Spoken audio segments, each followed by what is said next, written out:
Today's just been a lot of wasted time. I know, I'm in California. I should be going outside, enjoying the beach, having fun. You know, the stuff that normal people do. But unlike those normal people, I don't know my way around California. This is an entirely new place for me, and I'm still just trying to get used to life as a human. And besides, I don't even have a guide or a way around this place. My one destination was the seminar building, and that was it. So today has consisted of me sitting at my computer, scrolling through the internet. But now the seminar is about to start, and I have to find my way to the center of the building to attend. Wish me luck! I was luckily able to find my way to the seminar without any problems. This place is pretty easy to navigate. I happened to get here about 15 minutes early, so I don't have much to do. There are only 2 other people here, and they sat across the room from me, so I don't really want to socialize. The upside to having a digital diary is that it just looks like I'm on my phone when I decide to type an entry, so no one will talk to me.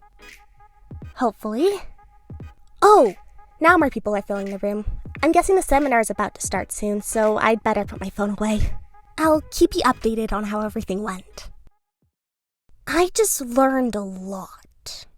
I just learned why I used to be a hat and why I'm now a human, and I learned who it all came from. I'll try my best to summarize it to you. After a ton of people had entered the room, a transparent blue man floated up to the podium in front of us all.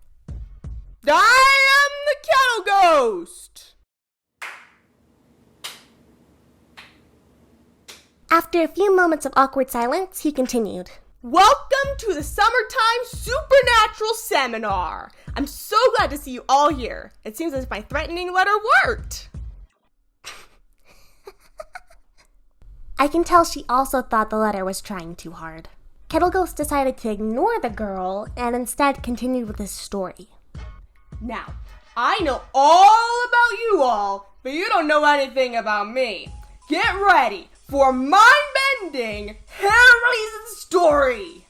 Yay. A girl next to me stated. She did not seem very enthusiastic.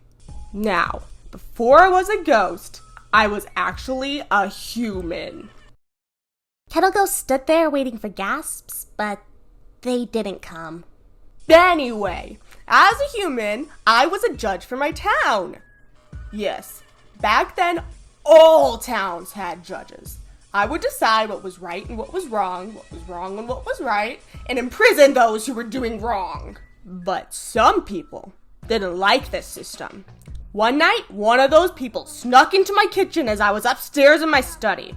I heard the kettle start from downstairs as I was working and just thought it was my wife making me tea.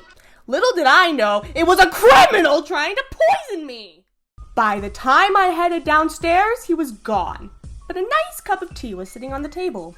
I took a nice long sip and died! Once again, no gasps came from the audience. Tough crowd, Kettle Ghost muttered. Now, on with my story. You see, after I died, my spirit floated out of my body. I looked to my right, and sure enough, an empty bottle of something suspicious was lying next to me. I picked it up and read the label. Apple juice, it stated. But I noticed something. The label was peeling off, revealing another label underneath. So, I peeled off the first label, and the second, real label, read pitchy poison. By now, I was fully aware that I was dead, and I was going to try to find the criminal who decided to kill me. So, I opened my front door and started yelling after him, but the wind sucked me out! It turns out that it is really hard for ghosts to be outside without floating away. Because I was a brand new ghost, I didn't have control over my ghost powers yet, and I floated all the way to Europe. I'm not quite sure where I landed, but after floating for about a year, I was able to swim down to someone's house and begin to settle in there. One thing that I noticed very quickly about being a ghost, however, is that I cannot talk to living beings. I tried just about everything to get the owner's attention, but I just couldn't communicate to them. I lived in that house for years before I finally realized how I can tell living beings that I was there. Apparently, the only things that ghosts can touch are the objects that killed them. That's why I could touch the pitchy poison after I died, and that's why I could always turn on the kettle when someone moved into the house. I just wanted them to know that I existed. But after several years of doing that, I realized that all I ever wanted was someone else to talk to. And that's where all of you come into play. Whenever I would see an object that an owner loved but left behind, I would turn it into a human with my newly mastered ghost powers. You are all a collection of those people who happen to be the only people I can talk to. But recently, I found out something about this group of people that scared me into starting the seminar. Just then, one of the people who was standing next to Kettle Ghost stood up and whispered in his ear. Oh! I've been talking for 2 hours? How the time flies. She looked on the verge of falling asleep. Well then, it's probably time for you all to split up into groups. These groups are going to be the people you will be staying with this summer. Hopefully you will like each other. And if not, well, sucks to be you. Then Kettle Ghost and his assistant stood up and started sorting us into groups. But as we quickly found, Kettle Ghost seemed to favor turning objects into boys rather than girls. Counting myself, there are only 5 girls in the whole group, yet there were about 74 boys. So, as Kettle Ghost and his friend worked to sort the boys into groups, I got to know my new roommates, roomies.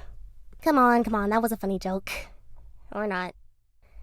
Hi, everybody, I said awkwardly. Hi, what's your name? Asked a girl in a blue shirt. I'm Bandana. Who are you? T. Nice to meet you. T looked over to the other 3 girls and asked, What are your names? I'm Stiletto, said a girl across from me. Nice to meet you. Well, at least it's nice to meet you right now, because you could all turn out to be terrible people who I don't want to spend any time around. But you seem fine right now. Okay. T raised an eyebrow. Who are you 2? Stiletto turned to the other 2 girls sitting at our table with a grin on her face. Neither of them responded. Okay, they're both shy. I've dealt with shy people before. You! She pointed at a girl with long brown hair. She was the one who was almost falling asleep earlier. What's your name? Me? She tilted her head. Yes, you! I'm Jean, she said briefly. After a moment of silence and Stiletto giving Jean somewhat of a death stare, I spoke up. What's your name? I asked the other girl at the end of the table. She adjusted her glasses and looked up at me. I'm Brittany. Oh, cool. Like Britney Spears? Yes, Ellie like Ellie Goulding. Huh? My name is Billie, as in Billie Eilish. By now, I was very confused. I only got more and more confused as this conversation went on for about 2 minutes. Well, until T finally broke. Please stop messing with us. What is your name? Whoa, wait a second. What is that grammar error? Messin? Well, okay then. I'm gonna ignore that. I don't have one! The girl almost burst into tears. Okay, well, how about we give you one? I asked, trying to comfort her. What object did you used to be? I used to be a hoodie. That's why I kept on saying singers' names that end with E. I was hoping that you would settle for one of them, and that could be my name. Why not just go by Heidi? It sounds similar enough to hoodie, right? Heidi gave Jean a small smile. I like it. Now that we were all introduced to each other, Stiletto went around the table trying to figure out what object we all used to be. I know you used to be a hoodie, and I'm guessing you used to be a t-shirt. T, who was being pointed at, nodded. You wear a pair of jeans, right? Stiletto asked Jean. Jean gave a nod.